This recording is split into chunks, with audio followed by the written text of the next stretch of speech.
Un encuentro con su palabra, porque secase la hierba, marchitase la flor, mas la palabra de Dios permanece para siempre.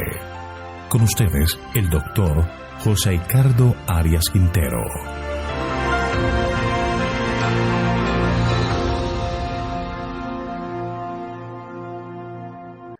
Vamos a estudiar Daniel capítulo 4, la locura de Nabucodonosor. Vamos a orar.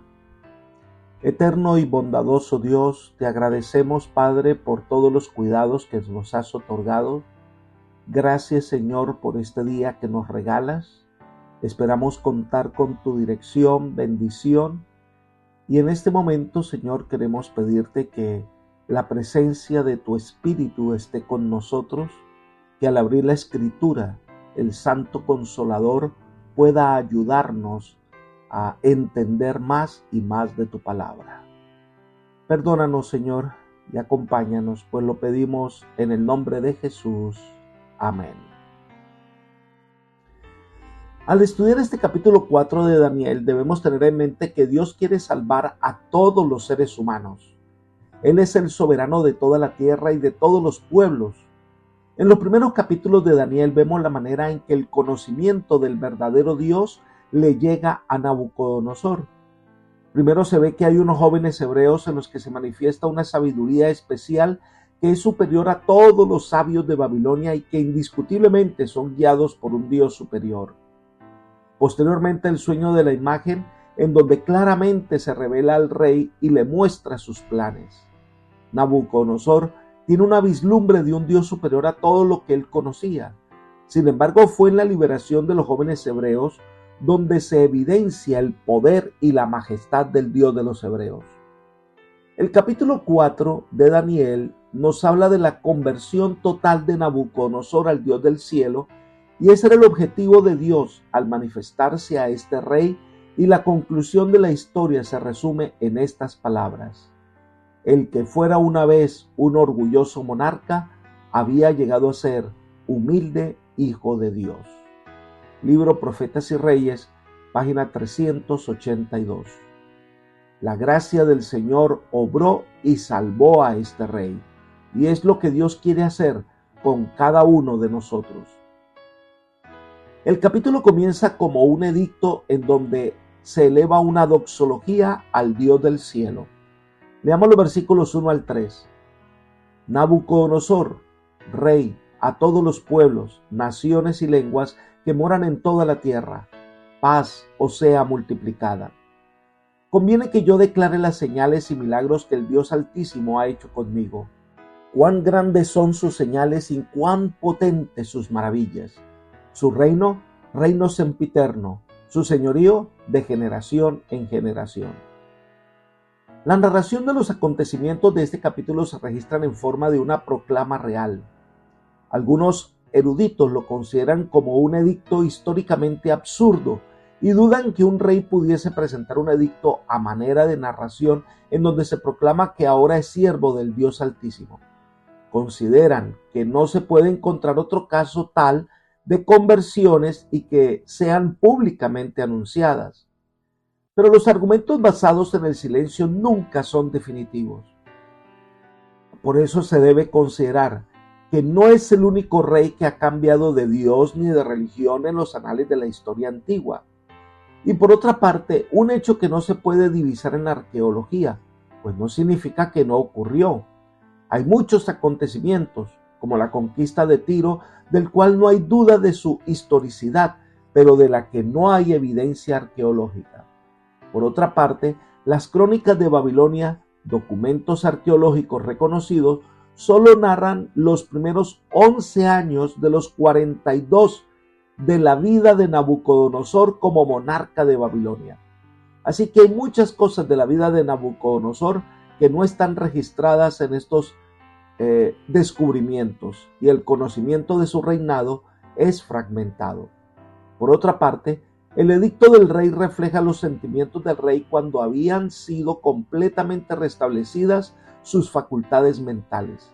En este edicto, el rey cuenta su propia experiencia.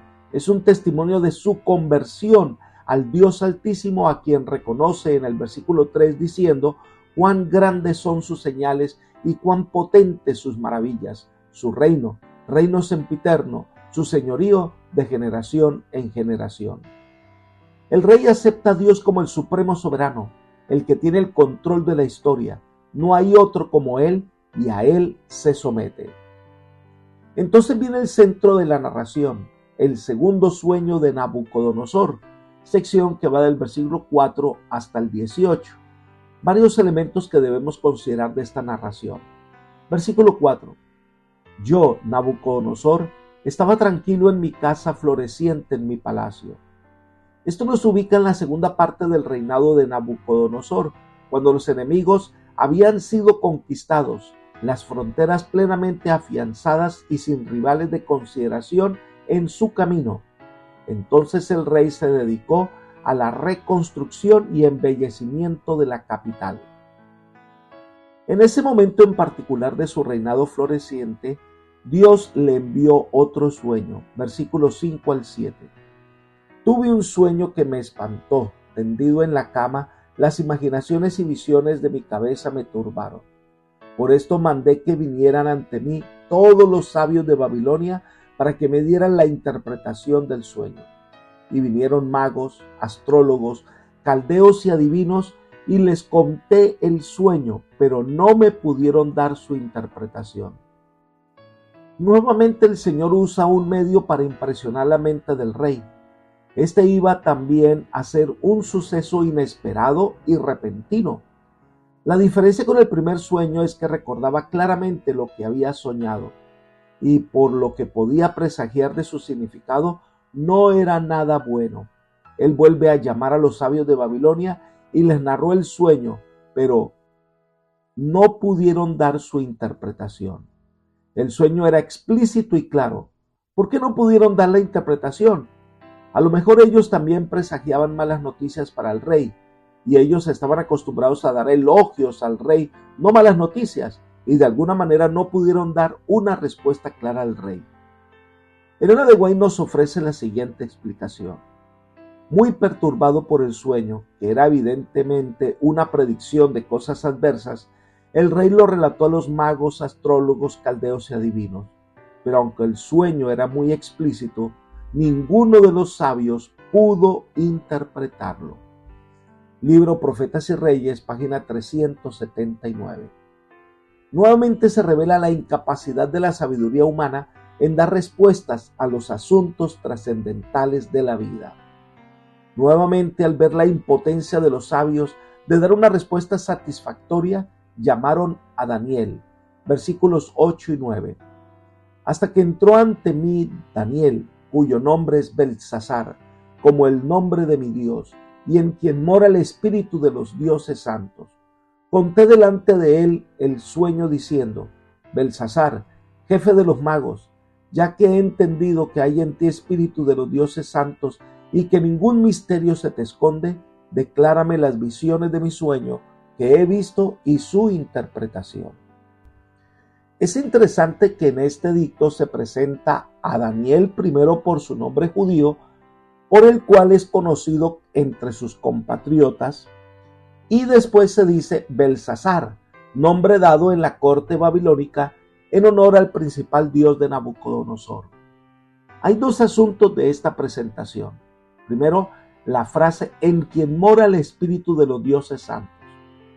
Se debe considerar que Daniel y sus compañeros han dado suficiente evidencia a que Dios es el que ellos sirven, así que no se supone que se refiera a que Daniel está al servicio de los dioses de Babilonia.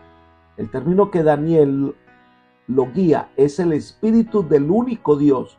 Parece ser que expresa de mejor manera lo que el rey trata de narrar.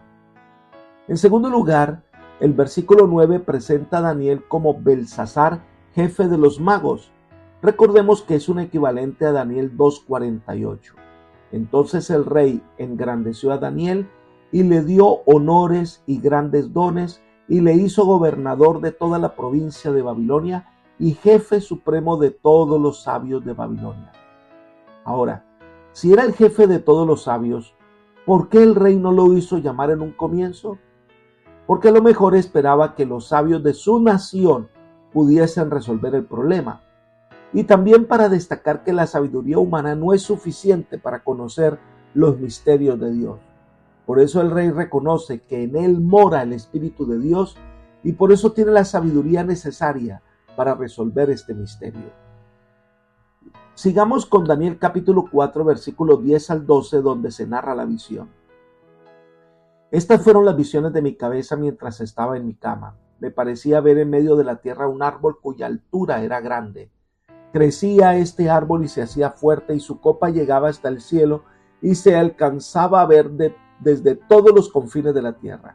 Su follaje era hermoso, su fruto abundante y había en él alimento para todos. Debajo de él, a su sombra, se ponían las bestias del campo y en sus ramas anidaban las aves del cielo y se mantenía de él todo ser viviente.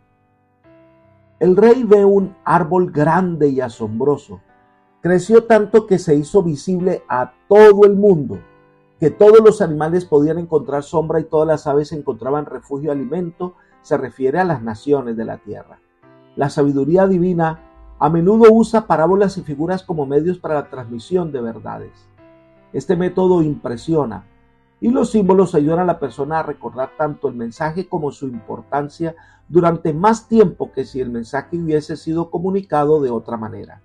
Y Dios lo comunica con un sueño para dejar más impresión en la mente del rey y en la de todos los sabios de Babilonia. Continuemos con la narración del sueño, versículos 13 y 14.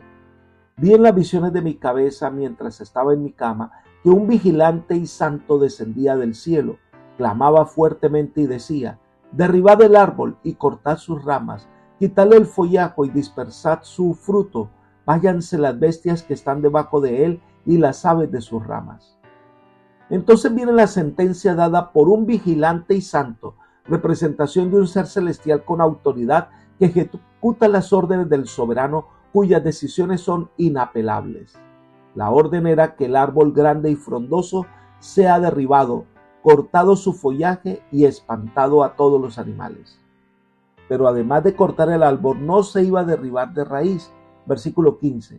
Mas la cepa de sus raíces dejaréis en la tierra, con atadura de hierro y de bronce entre la hierba del campo, que lo empape el rocío del cielo y con las bestias sea su parte entre la hierba de la tierra. La cepa y las raíces quedarán intactas, pero amarradas con ataduras de hierro y bronce. Esto indicaba el cuidado que se debía tener para conservar la cepa. No era una destrucción total, se iba a preservar la cepa y la raíz, indicando que el plan es que volviera a surgir. Versículo 16. Su corazón de hombre sea cambiado y le sea dado corazón de bestia, y pasen sobre él 7 tiempos. Aquí vemos la transición del árbol al objeto que simboliza. Se habla claramente que se refiere a un hombre. Cuando habla del corazón, indica su naturaleza. El rey tomaría la naturaleza de una bestia. Cuando habla de 7 tiempos, debe entenderse que el tiempo es una referencia equivalente a un año. Por lo tanto, se refiere a 7 años. Es el tiempo en que estará bajo sentencia. Y se da la razón de esa sentencia, versículo 17. La sentencia es por decreto de los vigilantes y por dicho de los santos la resolución, para que conozcan los vivientes que el Altísimo gobierna el reino de los hombres, que a quien él quiere lo da, y sobre él constituye al más humilde de los hombres. La sentencia viene del concilio celestial, es decir, lo que va a acontecer es grave, pero tiene como objetivo llevar a conocer la soberanía divina y que el Señor ejerce control sobre la historia del hombre, que Él quita y pone reyes y que el Señor engrandece a los humildes. Esta expresión revela el propósito divino de ejecutar la orden. El trato de Dios con Babilonia y su rey había de ser una ilustración para las otras naciones y sus reyes de los resultados de aceptar o rechazar el plan divino para las naciones.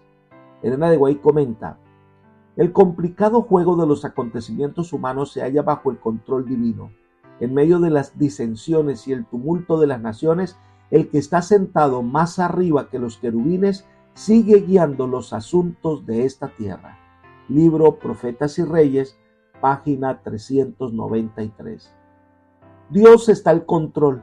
Es la lección más importante de este capítulo. Dios le da a cada rey o nación la oportunidad de identificarse con el plan del cielo, y Él tomará en cuenta a cada uno si estuvieron dispuestos o no a ejecutar el plan divino. Y el rey termina la descripción del sueño e insiste que Daniel, que tiene el Espíritu de Dios, es el único que puede dar la interpretación. Versículo 18. Yo, el rey Nabucodonosor, he visto este sueño. Tú pues, Belsasar, darás su interpretación, porque ninguno entre los sabios de mi reino lo ha podido interpretar, pero tú puedes, porque habita en ti el espíritu de los dioses santos.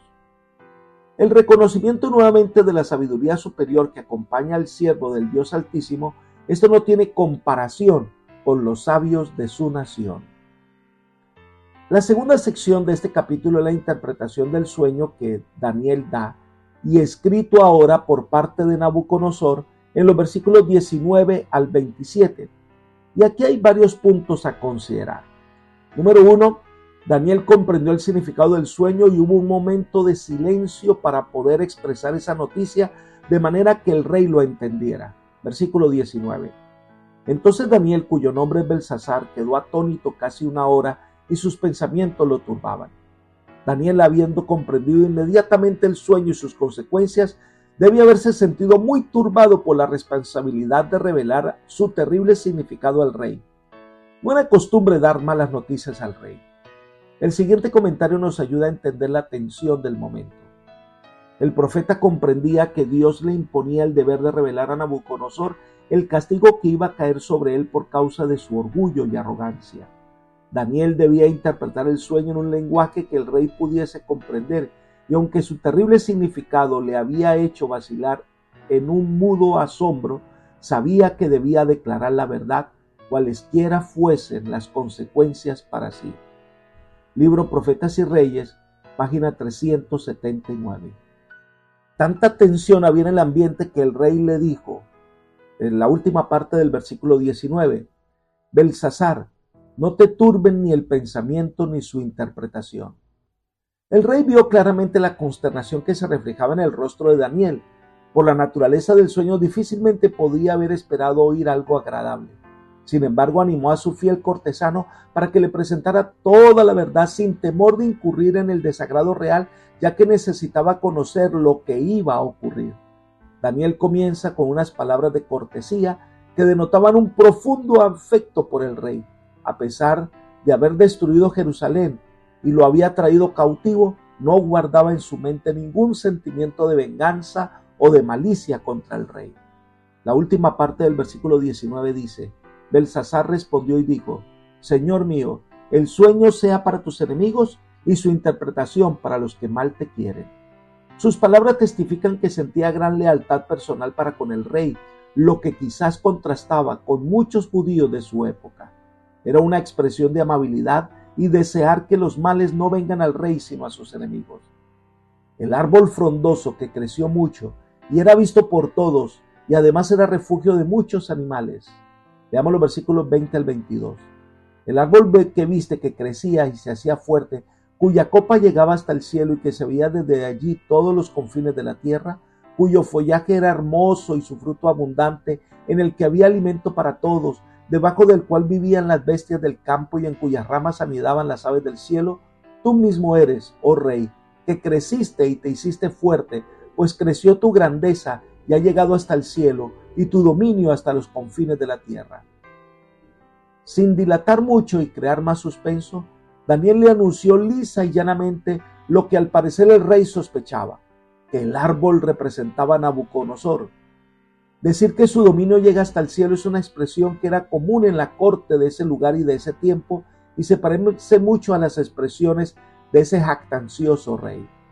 La orden que viene de la asamblea del cielo de cortar el árbol y que la cepa y la raíz mantengan encadenada, Daniel explica en los versículos 23 al 25.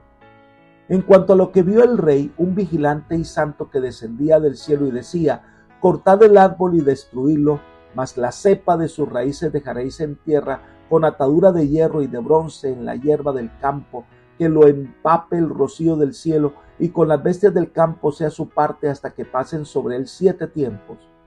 Esta es la interpretación, oh rey, y la sentencia del Altísimo que ha venido sobre mi señor el rey, que te echarán de entre los hombres, y con las bestias del campo será tu habitación, con hierba del campo te apacentarán como a los bueyes, y con el rocío del cielo serás bañado.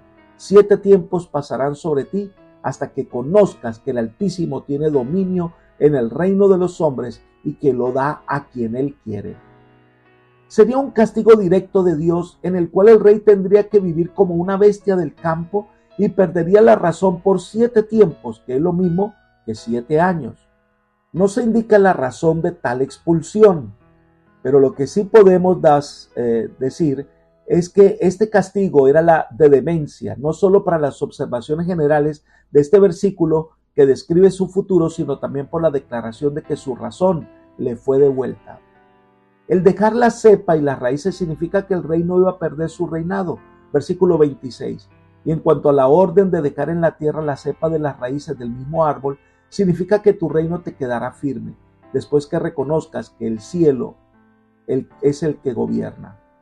La sentencia era con el objetivo de que llegara el rey a reconocer que Dios es quien gobierna el universo, que ante toda la evidencia que ha recibido el rey, debe aprender a rendir honor al Eterno, a reconocer la grandeza del Dios de Israel.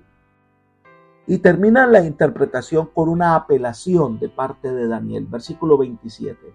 Por tanto, oh rey, acepta mi consejo, redime tus pecados con justicia y tus iniquidades haciendo misericordias con los oprimidos, pues tal vez será eso una prolongación de tu tranquilidad. Se le comunica al rey el propósito de darle esta visión y a lograr su arrepentimiento, ya que los juicios divinos pueden evitarse cuando nos entregamos al Señor. Por esa razón, Dios anunció el inminente castigo de Nabucodonosor, pero dio tiempo para que se arrepintiera y así evitara la calamidad anunciada, y que esta renovación espiritual se demuestre en hacer misericordia y justicia al pobre. Lo mismo hace el Señor. Hoy envía sus mensajes de advertencia sobre el inminente castigo. Envía un mensaje al mundo hoy para advertirle que su fin se acerca velozmente. Puede ser que pocos acepten tales advertencias, pero siendo que han recibido una adecuada amonestación, los hombres no tendrán excusa en el día de la desgracia. Uno esperaría que tal advertencia estuviese siempre en la mente del rey, pero no fue así. Al poco tiempo esa impresión divina pasó y el rey le aconteció todo lo que se le había advertido. Versículos 28 al 36. Esta sección comienza con una triste conclusión. Versículo 28. Todo esto vino sobre el rey Nabucodonosor. Lamentablemente toda la advertencia dada no duró en la mente del monarca. Todo lo que el Señor dijo que iba a pasar pasó. Y entonces explica la razón. Versículo 29. Al cabo de 12 meses paseando por el palacio real de Babilonia, no se sabe exactamente en qué parte del palacio estaba el rey, ni qué tenía enfrente, a lo mejor los bellos jardines colgantes, o se encontraba en el palacio de verano. Lo cierto es que después de un año de haber recibido esa advertencia divina, en su empeño de embellecer la ciudad, ver su prosperidad y de gozar de paz, el rey se sintió orgulloso y dijo: ¿no es esta la gran Babilonia que yo edifiqué para casa real con la fuerza de mi poder y para gloria de mi majestad? Versículo 30. La verdad es que los hallazgos arqueológicos nos muestran que realmente el rey tenía de qué enorgullecerse de la ciudad y del reino. El problema es que este rey desconoce nuevamente la autoridad divina, desconoce que está allí bajo un propósito divino. En ese momento una voz del cielo le anuncia el castigo, perderá su razón y vivirá con las bestias del campo durante 7 años. Versículos 31 y 32. Aún estaba la palabra en la boca del rey cuando vino una voz del cielo: a ti se te dice, rey Nabucodonosor, el reino te ha sido quitado, de entre los hombres te arrojarán, con las bestias del campo será tu habitación, y como los bueyes te apacentarán, y 7 tiempos pasarán sobre ti, hasta que reconozcas que el Altísimo tiene el dominio en el reino de los hombres y lo da a quien él quiere. Las arrogantes exclamaciones del rey fueron inmediatamente seguidas por su humillación. Este castigo tenía como objetivo que el rey reconozca la soberanía divina. En ese momento perdió la razón y se comportó como un animal. Algunos dicen que le dio licantropía, síndrome de hombre lobo, otros que boantropía, síndrome de hombre buey. Lo cierto es que perdió lo que consideraba más precioso, su razón e inteligencia. La siguiente explicación nos ayuda a entender. En un momento le fue quitada la razón que Dios le había dado, el juicio que el rey consideraba perfecto, la sabiduría de la cual se enorgullecía. Desaparecieron y se vio que lo que antes era gobernante poderoso estaba loco. Su mano ya no podía empuñar el cetro. Los mensajes de advertencia habían sido despreciados y ahora, despojado del poder que su creador le había dado y ahuyentado de entre los hombres, Nabucodonosor comía hierba como los bueyes y su cuerpo se bañaba con el rocío del cielo hasta que su pelo creció como de águila y sus uñas como de aves. Durante 7 años, Nabucodonosor fue el asombro de todos sus súbditos. Durante 7 años fue humillado delante de todo el mundo. Libro Profetas y Reyes, página 381. Algunos se plantean la pregunta, ¿por qué nadie tomó el lugar de rey y lo asesinó? En esa época llena de superstición se consideraba que todas las enfermedades mentales se debían a malos espíritus, que si alguno daba muerte al afectado, los demonios pasaban al asesino. Así que por temor nadie lo tocaba. Cuando terminaron los 7 años, versículo 34, al fin del tiempo, yo, Nabucodonosor, alcé mis ojos al cielo y mi razón me fue devuelta. Bendije al Altísimo y alabé y glorifiqué al que vive para siempre. Es interesante notar que el rey recuperó la razón cuando reconoció al verdadero Dios. Cuando el humillado rey levantó la vista al cielo en oración, fue elevado de la condición de una bestia bruta a la de un ser que llega a la imagen de Dios. Entonces dice el versículo, bendije al Altísimo, es decir, le alaba, le reconoce sumisamente como el soberano de la tierra. Después de esta terrible vivencia sintió en primer lugar el deseo de agradecer a Dios, alabarlo como el Eterno y reconocer su reinado perdurable. En los versículos 35 y 36 comienza una alabanza en reconocimiento a Dios como el supremo soberano. Reconoce que está en el reino de Babilonia porque Dios lo gobierna todo. Y en ese reconocimiento todo le fue devuelto y mayor grandeza fue añadida, confiesa el rey. Pero al final del capítulo es memorable, versículo 37. Ahora yo, Nabucodonosor, alabo, engrandezco y glorifico al Rey del cielo, porque todas sus obras son verdaderos y sus caminos justos, y él puede humillar a los que andan con soberbia.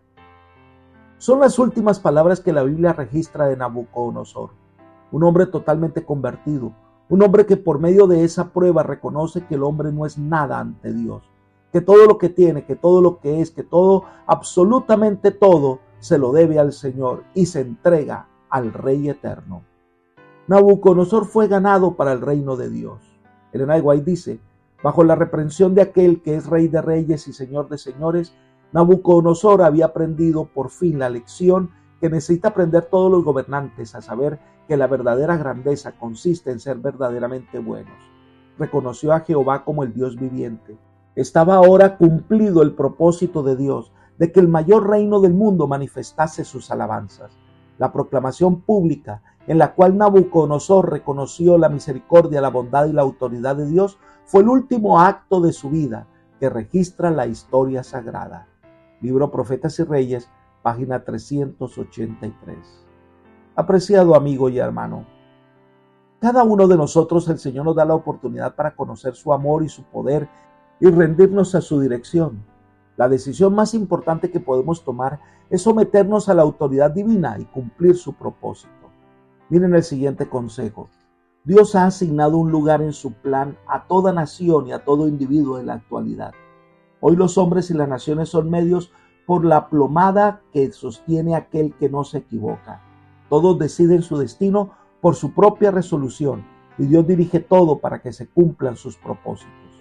Libro La Educación, página 178. Debemos aprender a confiar en la dirección divina, en seguir sus indicaciones, en someternos a su autoridad. Nuestro gran objetivo de la vida es cumplir el propósito divino. Y sigue diciendo, solo en la palabra de Dios está esto claramente expuesto. En ella se muestra que la fuerza de las naciones, lo mismo que la de los individuos, no se encuentra en las oportunidades o medios que parecen hacerlos invencibles, ni tampoco en su pregonada grandeza. Se mide por la fidelidad con que cumplen el propósito de Dios. Mismo libro, página 175. Hoy es día de rendir la vida al Señor y, como Nabucodonosor, agradecer al Señor por su invariable amor y dirección. Que el Señor te bendiga y te guarde y te guíe por sendas de paz, es mi oración por ti. Amén.